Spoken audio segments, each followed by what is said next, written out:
We'll start our discussion about inner-city poverty by taking ourselves back to the 1960s and talking about President Johnson's War on Poverty and the passage of the Economic Opportunity Act of 1964.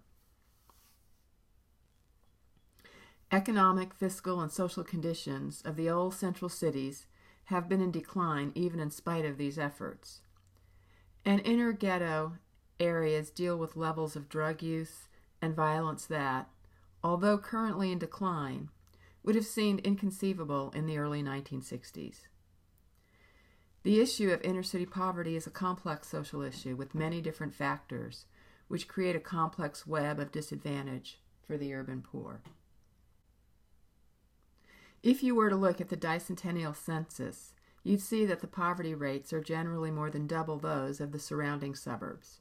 For African Americans and Hispanic populations, poverty rates are above 25%, which is typically 4 to 5 times the suburban rates. Within the core ghetto areas, though, the figures are much higher still. Tights and Chappell consider the causes of inner-city poverty and provide 8 hypotheses.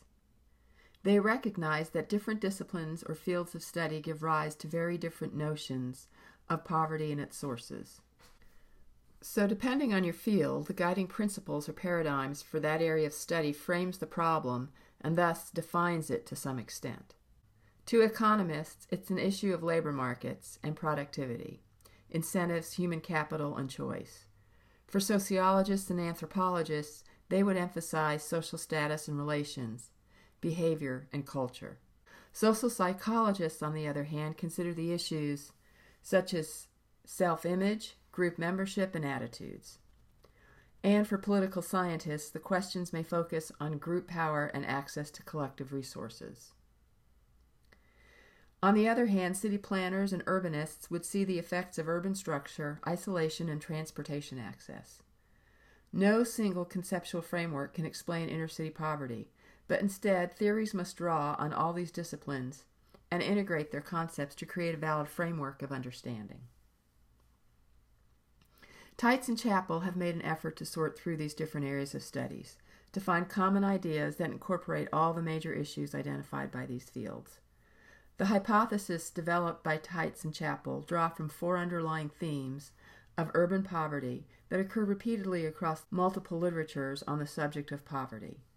These themes are economic structure, population characteristics, societal institutions, and location. Understand, too, that ideology plays a major role in the debates about the causes of inner-city poverty. The debates will reflect ideological issues, data concerns, as well as disagreements about social science materials. Tights and Chappell hypothesize that inner-city poverty is a reflection of the inadequate human capital of the labor force, which results in lower productivity and inability to compete for employment in emerging sectors that pay adequate wages. That inner-city poverty results from the persistence of racial and gender discrimination in employment, which prevents the population from achieving its full potential in the labor market. That inner-city poverty is the product of the complex interaction of culture and behavior, which has produced a population that is isolated, self-referential, and detached from the formal economy and labor market. That inner-city poverty is the outcome of a long historical process of segregating poor and minority populations in the United States cities that resulted in a spatial mismatch between workers and jobs when employment was decentralized. That inner-city poverty results from migration processes that simultaneously remove the middle class and successful members of the community, which then thereby reduces social capital, while at the same time bringing in new, poorer populations whose competition in the labor market drives down wages and employment chances of residents. That inner-city poverty reflects an endogenous growth deficit that results from low levels of entrepreneurship and access to capital, especially among minority populations, and also that inner-city poverty is the unanticipated consequences of public policy that was intended to alleviate social problems, but has in fact caused them to worsen in some respects.